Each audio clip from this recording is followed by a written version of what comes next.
ഇത് ബിനു ഫിലിപ്പ്, പോത്തുകല്ല് മുക്കം എന്ന് പറയുന്ന സ്ഥലത്ത് കൃഷി നടത്തിക്കൊണ്ടിരുന്ന ഒരു കർഷകനാണ്. കർഷക അവാർഡിന് പരിഗണിച്ചിരുന്നതാണ് ഇദ്ദേഹത്തിന്. അദ്ദേഹത്തിന്റെ പറമ്പാണ് ഈ കാണുന്നത്. ഇപ്പോൾ ഒന്നും അവശേഷിക്കുന്നില്ല, ഒന്നും. ഏകദേശം 2000-ഓളം 2463 കവുങ്ങ്, 2800 വാഴ, നേന്ത്രവാഴ, 800 പൂവൻ വാഴ, 343 തെങ്ങിൽ വെറും 11 തെങ്ങ് ശേഷിച്ചിരിക്കുന്നു. 200 മൂട് കാപ്പി, പിന്നെ 65 ജാതി, പിന്നെ റംബുട്ടാന്റെ 10-15 ചെറുതായിട്ട് മാത്രം, പിന്നെ ഓറഞ്ച്, നാരകം, ഇങ്ങനെയുള്ള ഫ്രൂട്ട്സ് ഐറ്റംസ് ആയിട്ട് കുറെ ഉണ്ടായിരുന്നു. മാവ്, അൽഫോൺസ മാവ്, മൂവാണ്ട മാവ്, അങ്ങനെ അതുപോലെ. ഞാൻ സ്വന്തം പിന്നെ ഞാനും എൻ്റെ പണിക്കാരും അധ്വാനിച്ചൊരു പറമ്പായി. അദ്ദേഹത്തിന്റെ വീട് ആണ് ഈ കാണുന്നത്.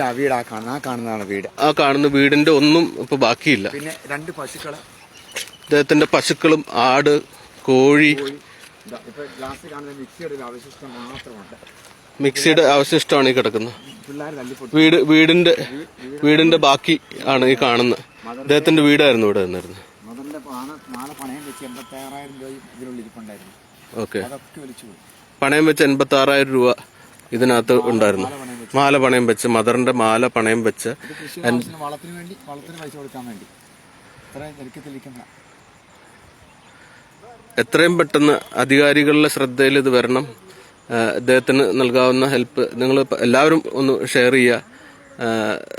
എല്ലാവരും അറിയട്ടെ ഏതൊക്കെ രീതിയിൽ. ഇദ്ദേഹത്തിന് ഇപ്പോൾ ഞാൻ സംസാരിച്ചുകൊണ്ടിരിക്കുമ്പോൾ ബാങ്കിൽ നിന്നാണ് വിളിച്ചത്. ഞാൻ ആരുടെ മുന്നിൽ കൈ നീട്ടുമെന്നുള്ളൊരു അവസ്ഥ. എനിക്ക് കൈ നീട്ടിയാൽ കിട്ടുമായിരുന്നു, എനിക്ക് 10,000 തരുമായിരുന്നു. പക്ഷെ ഇനി ഞാൻ അവർക്ക് തിരിച്ചു കൊടുക്കാൻ നിവൃത്തിയിലേക്ക്. എന്ന് പറഞ്ഞാൽ എൻ്റെ പറമ്പിലെ വാഴ എന്ന് പറഞ്ഞാൽ വാഴ ആഴ്ചയിലൊരു 5,000 രൂപയെങ്കിലും പൂവൻ വാഴ കൊല വെട്ടാനുണ്ടായിരുന്നു. അതൊക്കെ ഇല്ല, ഒന്നുമില്ലാതായിപ്പോൾ. ഇപ്പോൾ ഫുള്ളും അതായിരുന്നു. ഇപ്പോൾ ഞാൻ 2 പേരുടെ 2 ലക്ഷം രൂപ കടമെടുത്തിട്ടാണ് ഫെൻസിങ് ഇട്ടത്. ഫെൻസിങ് ഒന്നും കാണാതായിപ്പോൾ. ആ കടയിൽ ഇനി പൈസ കൊടുക്കാറുണ്ട്, ഇരുമ്പ് എടുത്തതിൻ്റെ പൈസ ഇപ്പോൾ കൊടുക്കാറുണ്ട്. നിങ്ങൾ കാണിച്ചാൽ ഫെൻസിങ്ങിൻ്റെ ഒക്കെ ഞാൻ കാണിച്ചു തരാം. എൻ്റെ പശുക്കൾ അവിടെ ചത്തോടെ കിടപ്പുണ്ട്. ഒന്നവിടെ അങ്ങ് ദൂരം എനിക്ക് കാണാനുള്ള മനസ്സില്ലാത്തതുകൊണ്ടാണ് ഞാൻ അങ്ങോട്ട് പോകാത്തത്. പിന്നെ ഞാൻ ആരുടെ മുന്നിൽ ഒരു കൈ നീട്ടി എനിക്ക് സഹായിക്കാൻ. എൻ്റെ ബാത്റൂം അവിടെ ആയിരുന്നു. എൻ്റെ അതൊക്കെ 8 ലക്ഷം രൂപ ഞാൻ ലോൺ എടുത്തിട്ടാണ്. ഇത് മൊത്തം സ്പ്രിംഗ്ലറായിരുന്നു. ഈ പറമ്പ് മൊത്തം സ്പ്രിംഗ്ലർ.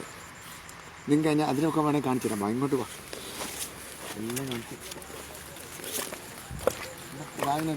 എൻ്റെ പിതാവിനിപ്പോൾ ടെൻഷൻ കൂടിയൊക്കെയാണ്. കാരണം ഇതെല്ലാം നശിച്ചു പോകുന്ന എൻ്റെ പിതാവിൻ്റെ അധ്വാനമാണ് ഏറ്റവും കൂടുതൽ. പുള്ളി 30 വർഷമായിട്ട് ഈ പുള്ളിയുടെ സ്വന്തം പ്രയത്നത്തിൽ ഉണ്ടാക്കിയത് ഇത്. പിന്നെ മക്കളും അപ്പൻ ഇറങ്ങുമ്പോൾ മക്കളും ഒപ്പം ഇറങ്ങി ഇത്ര ഉണ്ടാക്കിയത്. വീടും ഇദ്ദേഹത്തിൻ്റെ പറമ്പിൽ നിന്നിരുന്ന സ്ഥലമാണ്. മരങ്ങളുടെയും ഒരു കൂമ്പാരമാണ് ഇവിടെ. ഇപ്പോൾ മരങ്ങളെല്ലാം പറഞ്ഞു വന്ന് അത് ഈ ഒഴുക്കിൽ വന്ന് കൃഷിയുടെ കണ്ടു കഴിഞ്ഞാൽ മണപ്പുറം പോലെയാണ് ഇപ്പോൾ ഇരിക്കുന്നത്. എല്ലാം തെങ്ങൊക്കെ ഒടിഞ്ഞ് തൂങ്ങിയാണ് പോയത്.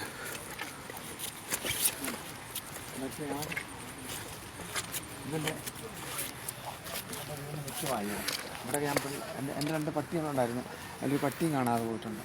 കണ്ട മരങ്ങളാണ് വന്നുകൊണ്ട് ഇങ്ങനെ തിരിഞ്ഞേക്കും. അതാ ഇന്ന് ബാക്കിയുള്ള തെങ്ങാടാ, അത്രേ ഉള്ളു തെങ്ങ്. ഇതിലേക്ക് കാണുന്ന തെങ്ങ്.